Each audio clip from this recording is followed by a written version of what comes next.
Wow, that's Busted Pencils Saturday.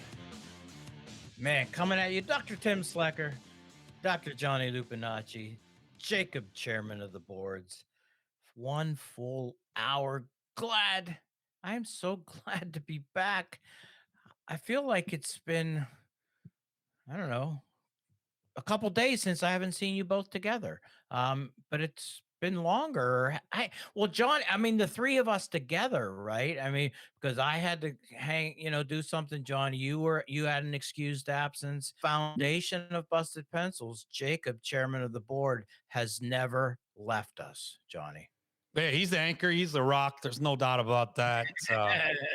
And we'll bring you up to speed, but we've got a little WWE flair to the show right now. We bring the big energy. Jacob and I have been flexing the oh yes and the Kool-Aid man influence of busting through the wall and bringing all that energy because like most weeks this one has been a doozy. So we're interested though before we jump in because we got into the weeds a little bit, but we also flew high above the trees this week, and we can get into following up on class in session. But Tim, you're a condor. Yeah, something like that. Yeah, okay. Be the bird. That was one of the lessons this week. If listener, you didn't get a chance to catch it, well, you'll get a breakdown in today's broadcast. But go back and grab class in session, and Jacob and I, we dug in and we talked about higher ed. But Tim, before we jump into that stuff, all right. I mean, what's some stuff that's been popping for you this week? Like what have you been noticing about public education here? Well, nothing exciting. The Trump administration, 100 days of, nice, calm, easy breezes. Not okay, Johnny, that's sarcasm. Just to point that out for you. Oh, okay. It's been crazy. And hey, let's hit this one first. Last week, the feud between President Donald Trump and Harvard, that's what my mother-in-law would call it, or Harvard if you're from, Western most of the world. Western Pennsylvania, like me, Harvard. It escalated again. And through the constitutional powers that he doesn't have, through the executive order, pen and paper. Hey, Harvard, international students, and Jacob, I love how you said this before the show. All of them, even the white European international students, you're out. Harvard, you cannot recruit them in the future. This one is mind-boggling. I want to see this story develop more, over the days so that next week we can really hit this one. For people that are hearing this, particularly higher education everywhere, particularly everybody in Wisconsin, does that have ramifications to the higher education institutions in your area? Not yet, but I know that's the fear of saying, wait a minute, we're outlawing international students from one institution. What institution is next? And Jacob, as you said, is that even legal? Jacob.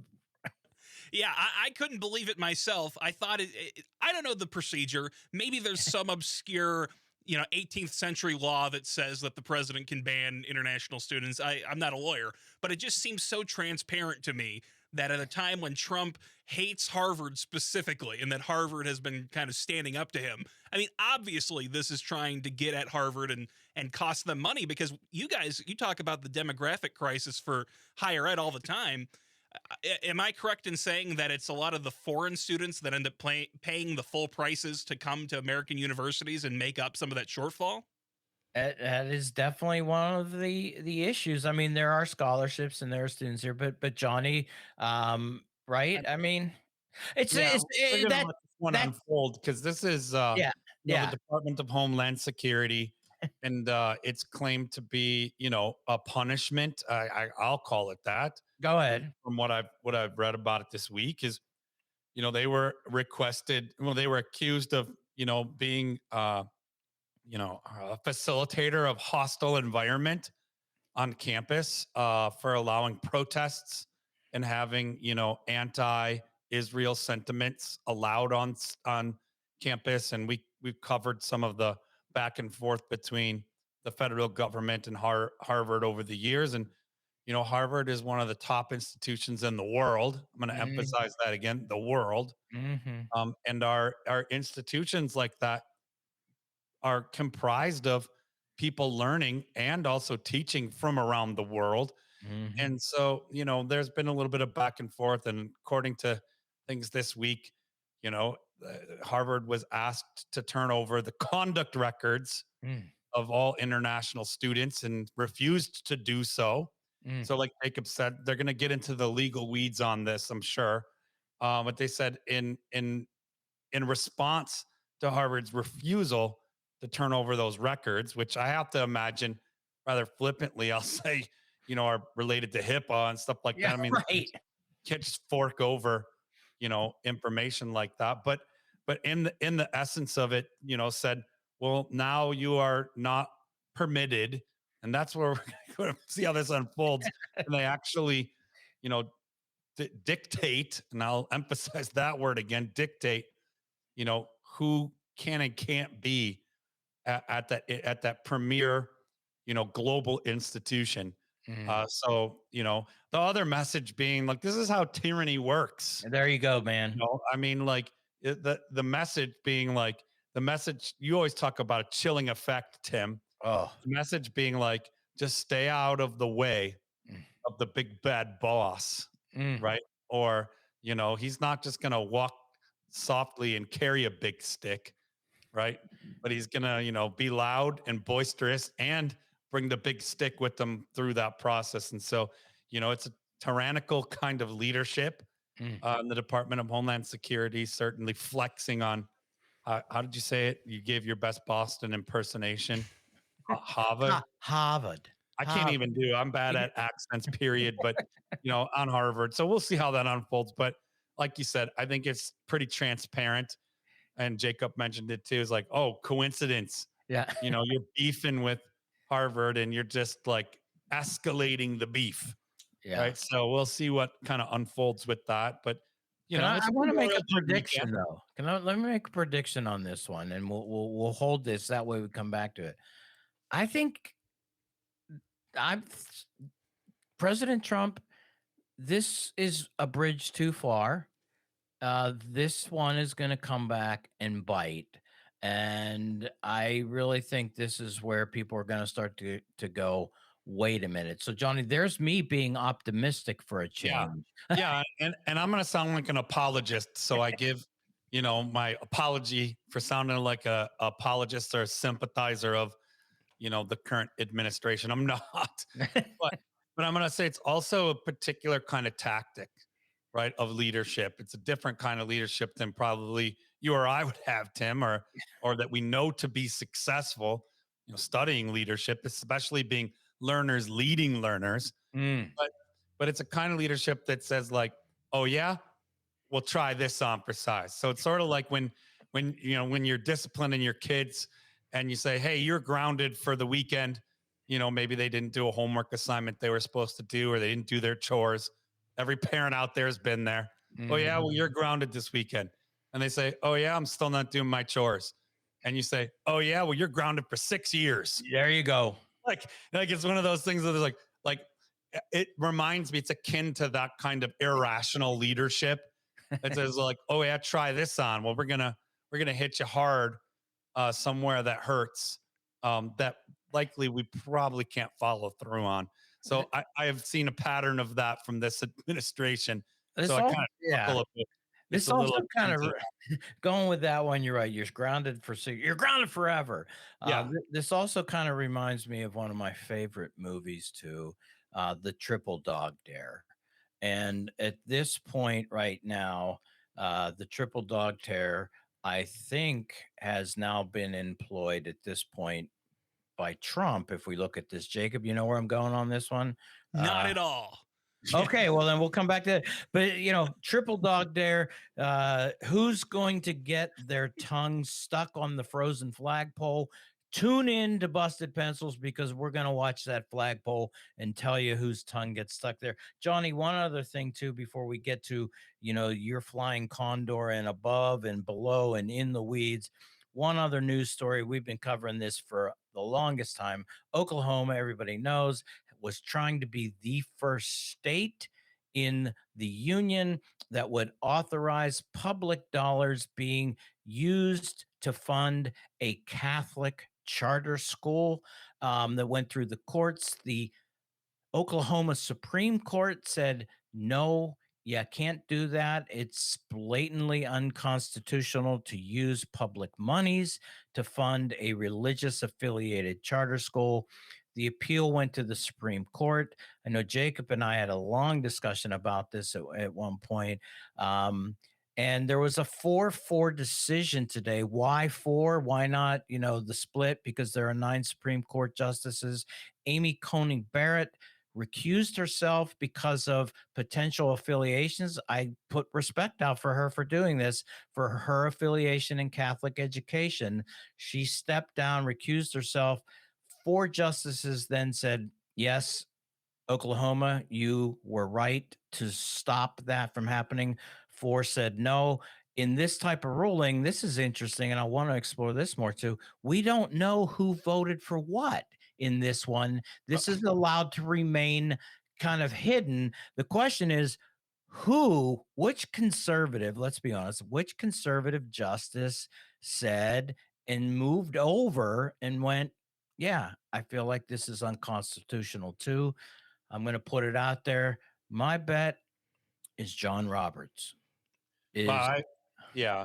I mean, this is the democratic process as it exists working. Tim, we've talked about it.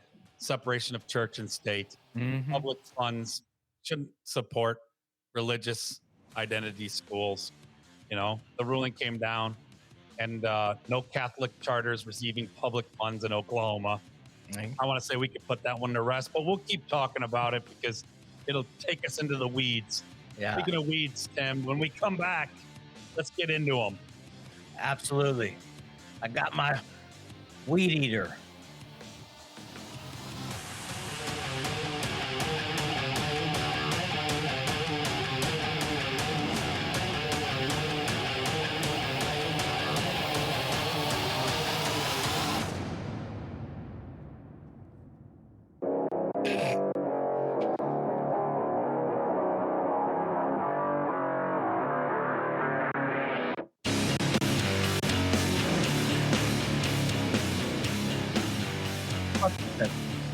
Holy blended education talk. Dr. Tim Slecker, Jacob, chairman of the boards, and Dr. Johnny the Condor Lupinacci joining us, here 10,000 feet. That's what I understand. Johnny did a little research on the height of birds actually flying, So give us your field book report, man. Well, Tim, I was just, mentioning the class in session this week.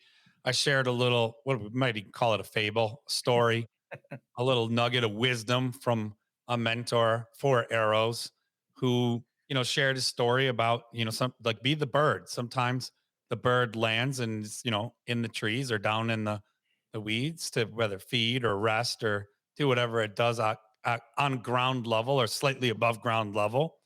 I would say 300 feet or less is, landing on something. And then I said, sometimes you got to fly up way above the trees. And Mhm. I arbitrarily grabbed the number 10,000 feet. And I even mentioned to Jacob on the fly, like, I'm grabbing this number out of the sky, you know, and hopefully birds can fly that high. Well, yeah, most birds can fly that height, although they tend to stay, at 300 to 500 feet kind of maximum. There's no need for them to go much higher, but they can fly that high. And some species actually spend quite a bit of time up there. So whew, we're all right. Woo, you're There's good. a lot of birds. It doesn't have to just be some rare species. So birders out there can co-sign on that little, ad lib, grab a number and apply it, and it worked. Well, But really, I just gotta say though, when you said that though, I mean, you said, bird, and I quickly went, bird is the word. bird is the word. But the idea being, the metaphor being, like, we talk a lot about education, public education, and we talk specifically on the show here there about higher education as important part of public education, and started today's broadcast off, with a little update on the beef between the federal government and Harvard, higher ed topic. But we've been talking about higher education and some of the big picture stuff Mhm. happening in a change of landscape. And that story, that lesson embedded in the story that, Four Arrows shared with me, seemed applicable. Then the idea being, the metaphor being, like sometimes you got to be in the weeds or in the trees, and you Mhm. see what's going on around you. You got to be close to those details, the specifics. And we get into the specifics often enough. But it's also important, especially as a learner leading learners, those of us educated educators and you pencil busters out there joining us to talk about education. It's important for us to sometimes leave the trees, Mm. leave the bushes, leave the ground, and take the 10,000-foot view, right? And fly way up above the tree line and see, the forest through the trees, and as and see the landscape of things. So I try to build on that little story and that metaphor, and to pass it on, to pay it forward to all our pencil busters out there, you listener. But really, I was trying to find a way, Tim, to kind of categorize some of the big areas of change In that higher in education. higher education, and I think it's applicable to K-12. Yeah. Although it's a little different at the K-12 level. I would say it's more traditionally democratic. It's less business like than higher ed is facing right now. But I categorize those things, and I'll lay them back out there for you, and listener, if you want kind of that or where these things come from. It came from class in session this week. But Tim, I threw them into four categories. The first being, I think it's really important when I fly high above the trees of higher ed and I look at the big picture of the moment we're in. The first area kind of I observe is that there's need for attention around academic program innovation. Mm. And I see you already getting excited because I happen to know, Nice. this is your area of passion, right? Nice. Academic program innovation. We can get into that.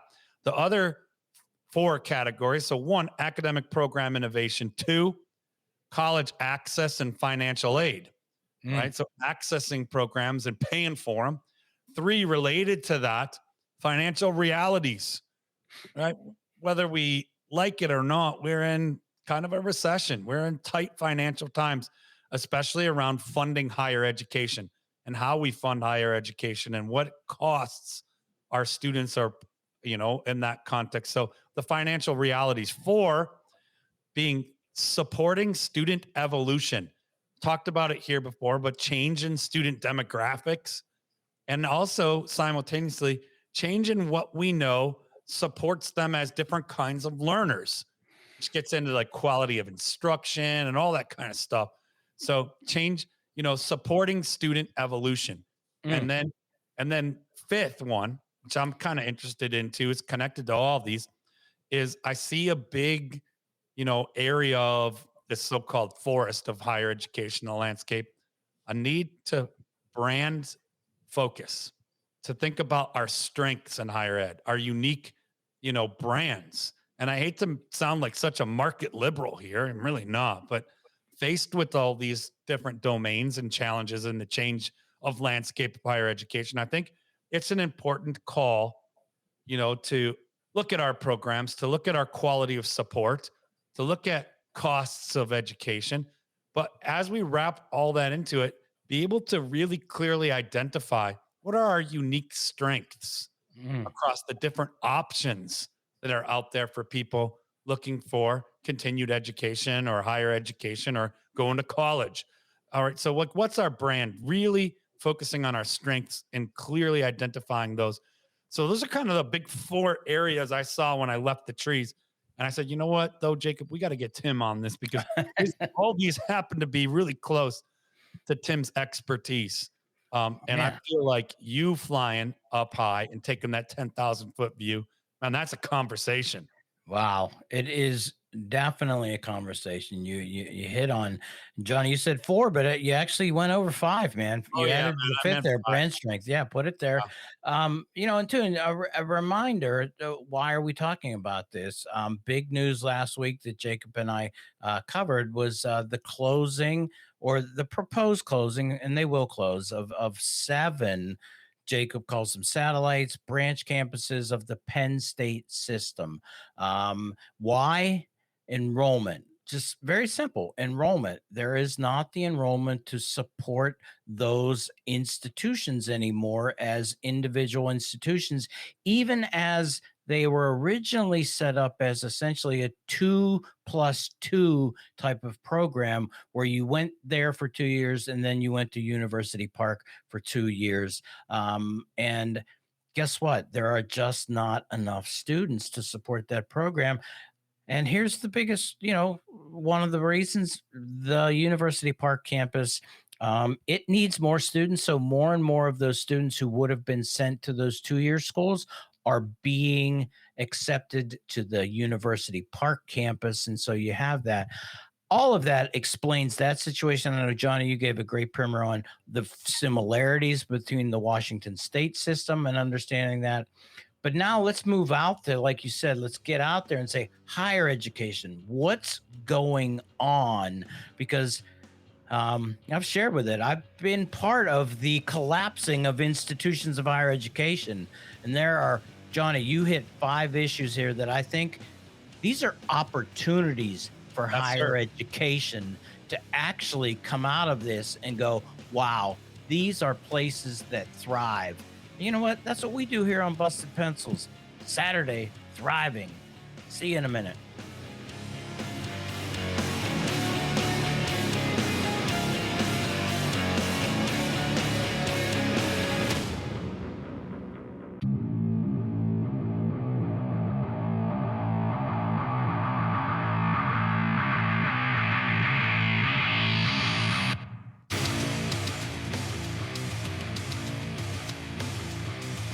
It always, that music just makes me imagine just beating on drums really hard. Busted Pencils, fully leaded. Education talk, educated educators talking education. Jacob, chairman of the board, Dr. Johnny Lupinacci, and me, Dr. Tim Slecker. It's Saturday. Love being with particularly everybody in that civic media family, whether you're listening on the app, whether you're listening on one of so many radio stations across Wisconsin. Hey, you're busting pencils with us, and we really appreciate it. Johnny, you laid into this, gave us five areas. I'm just going to say five areas where higher education, if we're going to take seriously this issue of enrollment, and again, there's a lot more to it there. Let's kind of talk about these other realities. And Johnny, you said number one, academic program innovation, near and dear to my heart. Yes, I will tell you. In fact, you know what I did today, fellas? I took a trip to the Northwoods Flight School. Nice.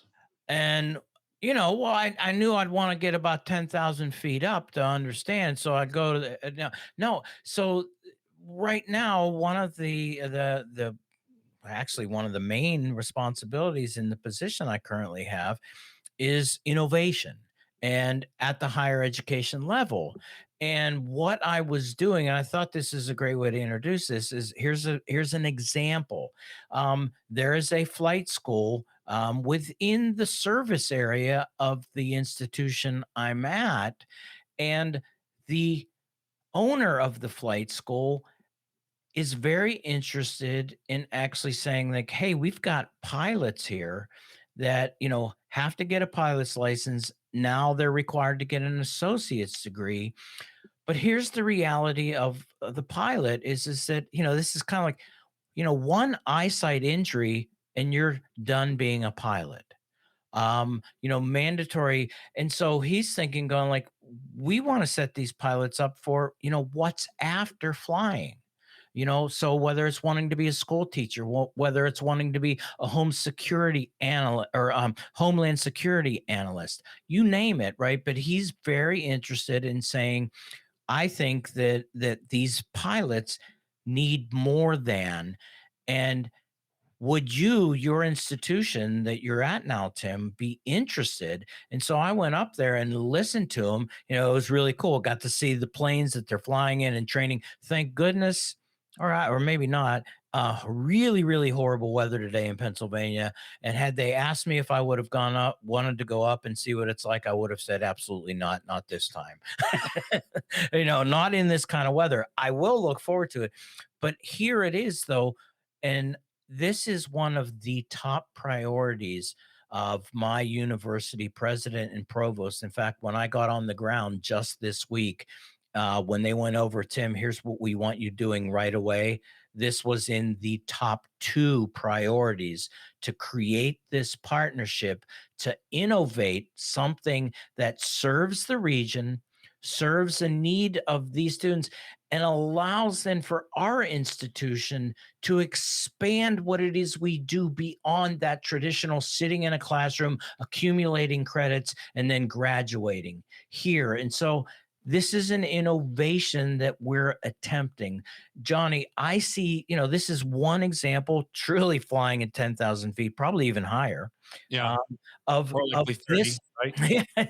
this kind of example of saying, this is the type of innovation that institutions of higher education really have, and I'm going to phrase it positively, an opportunity to step into these situations, these partnerships, these realities of who our students are and what they need, and really become their partner in helping them learn and get to those goals that allow them to stay and remain a continuous learner. So this is an academic innovation.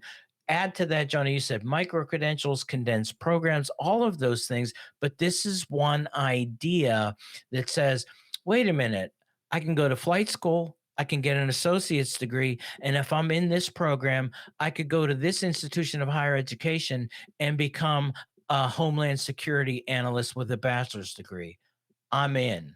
Yeah. There. Good idea. What do you think? Well, yeah, yeah, that's exactly a great example for listeners because when I talk about academic program innovation, I mean not exactly what you described in all the creative ways, and it's linked to that fifth aspect, Tim, I talked about Yeah, right. all of our institutions needing to be brand focused strengths. Like, what are the needs of our community? If our mission is providing learning for people in our community, well, a big piece of that academic program innovation that I brought up was aligning to careers. And I Mm, love the example you shared, Tim, because it's not just the skill of becoming a pilot. It's looking at the longevity of a person's investment right. as they're preparing to become a pilot. Are there things they can do that make them, and again, limited by my vocabulary here because I cringe a little bit about this, but are they marketable in a variety of capacities, or are Mhm. they strictly like your example of becoming a pilot, limited to, well, if my eyesight is perfect and remains perfect for the next 35 years, Right. which we know is probably unlikely. So all of our programs being mapped out to like career aligned returns on that investment, that Mm, time and that tuition that a person commits to. What do they get out of that? And being really creative, thinking interdisciplinary across institutions and mm. partnerships. These are great. Like that's what I mean about like when we fly 10,000 feet above the forest of, oh no, enrollment is down. Well, yeah, it's down. But what are some of the root causes to that? And rather than just like mire in that, we say, Mhm. what what's possible for us to do differently? Let's be Mhm. creative, let's be innovative, and let's be learners leading learners.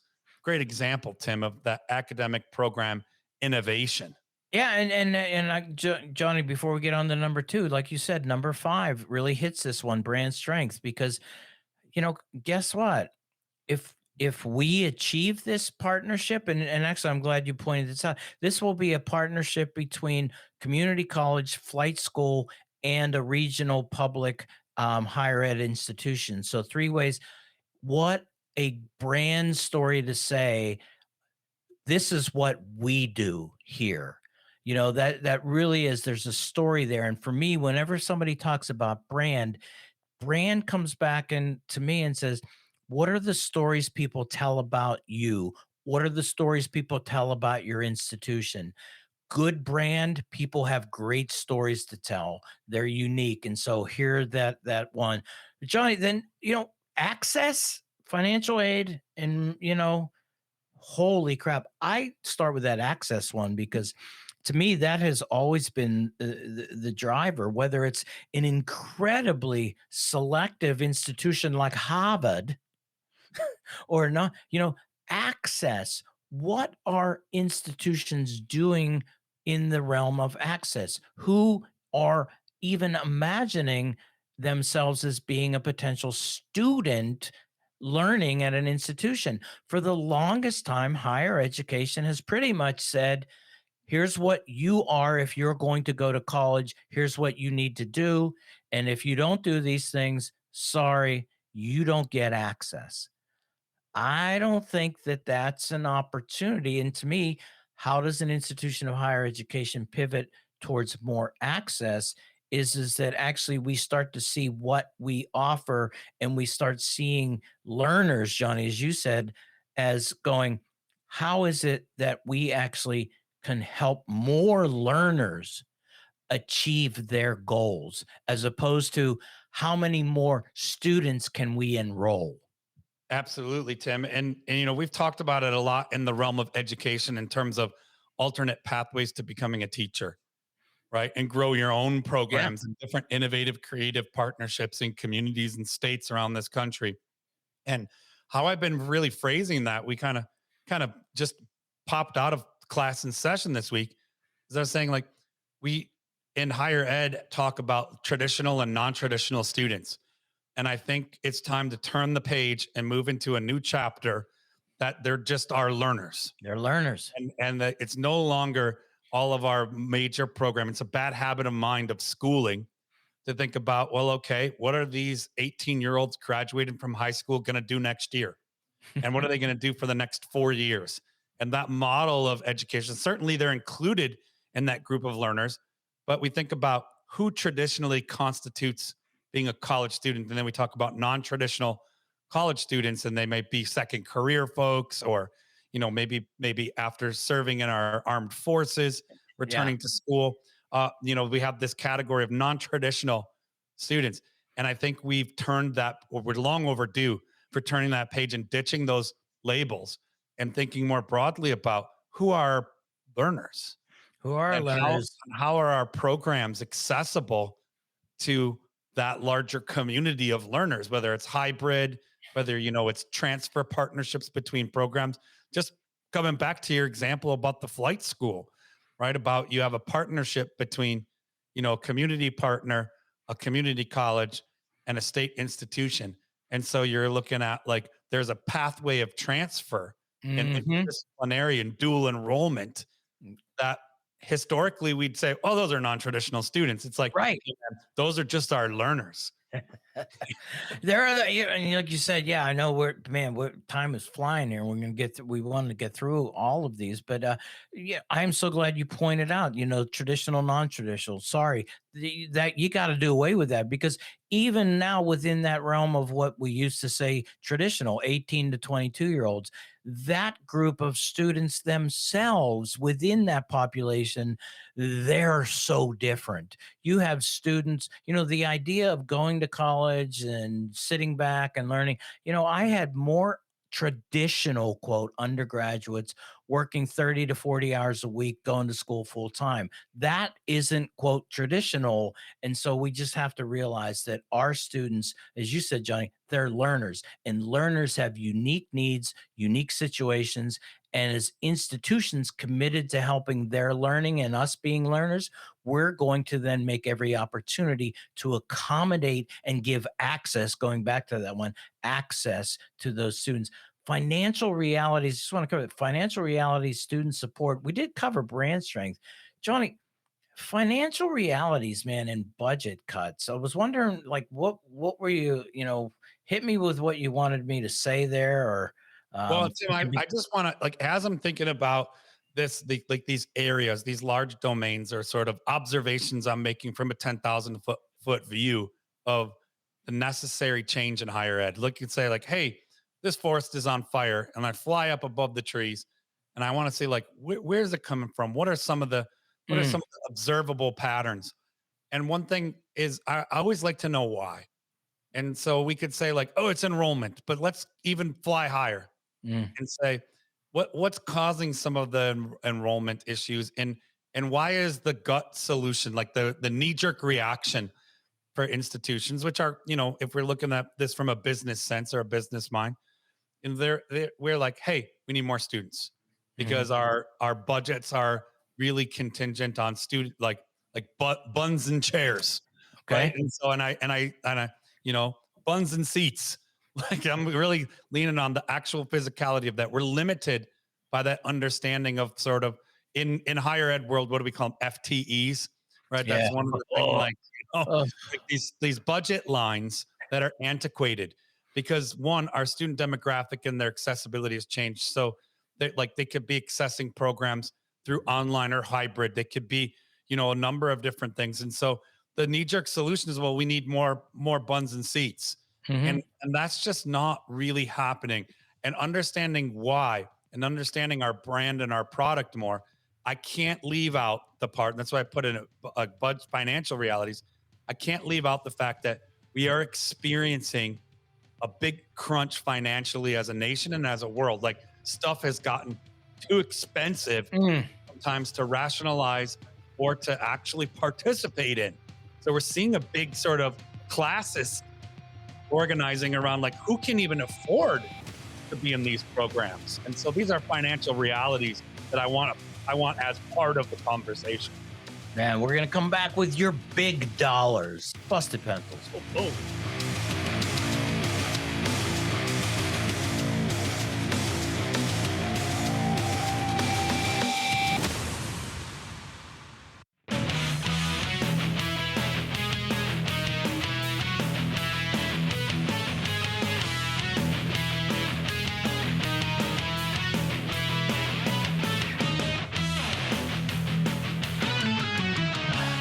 I know, you hear that music, like, wait, the last segment already?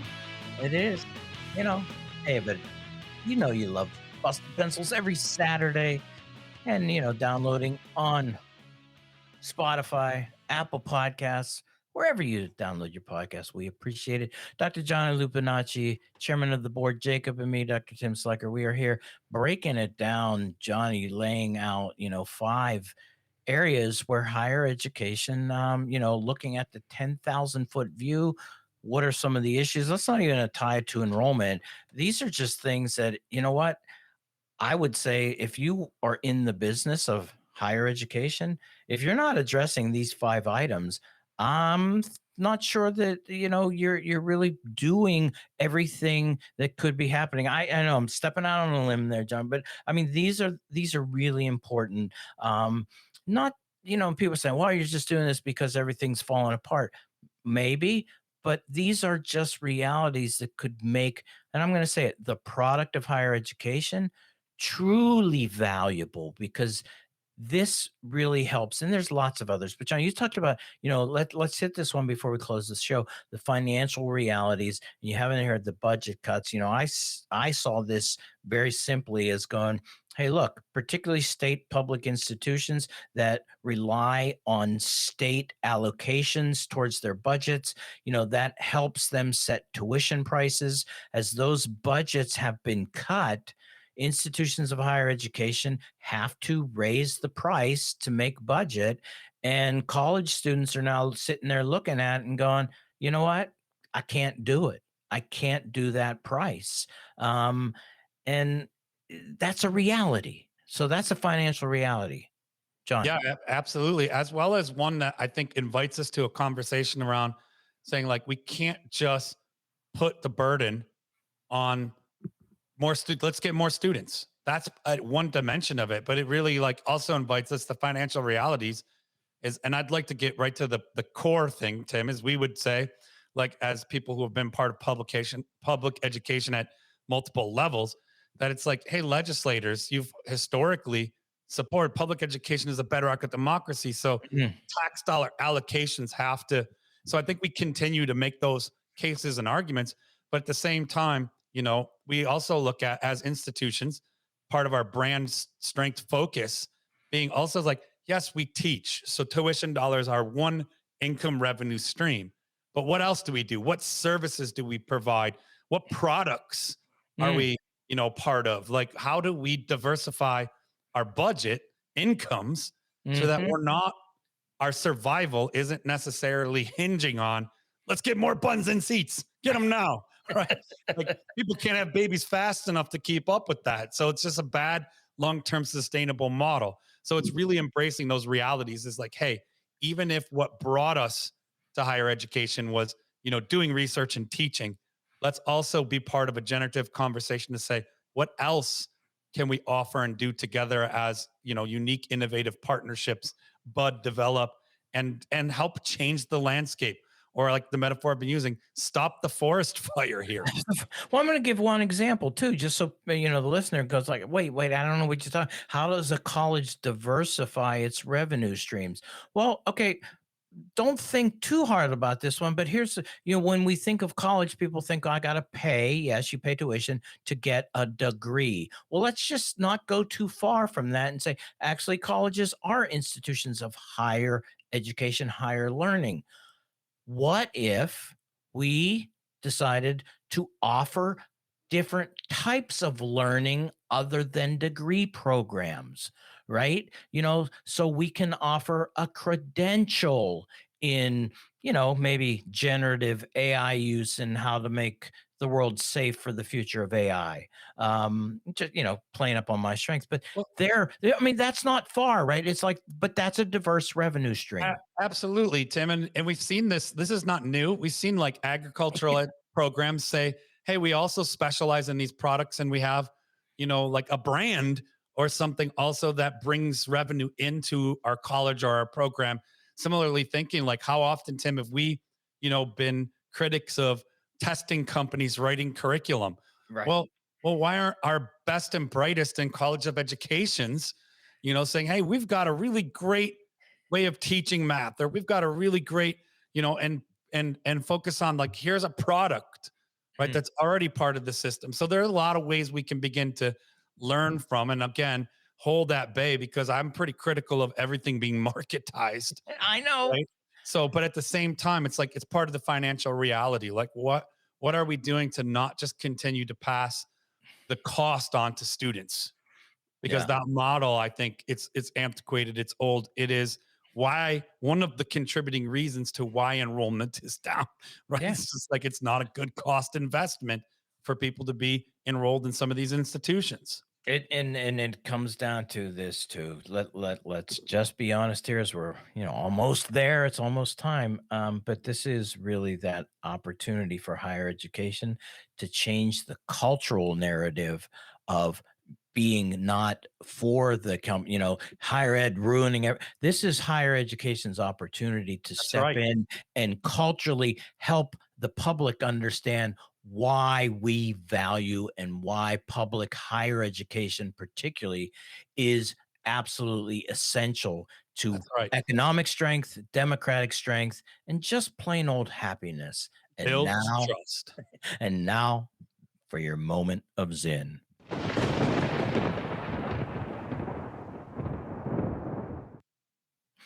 I do remember I once read, "The cry of the poor is not always just, but if you don't listen to it, you will never know what justice is."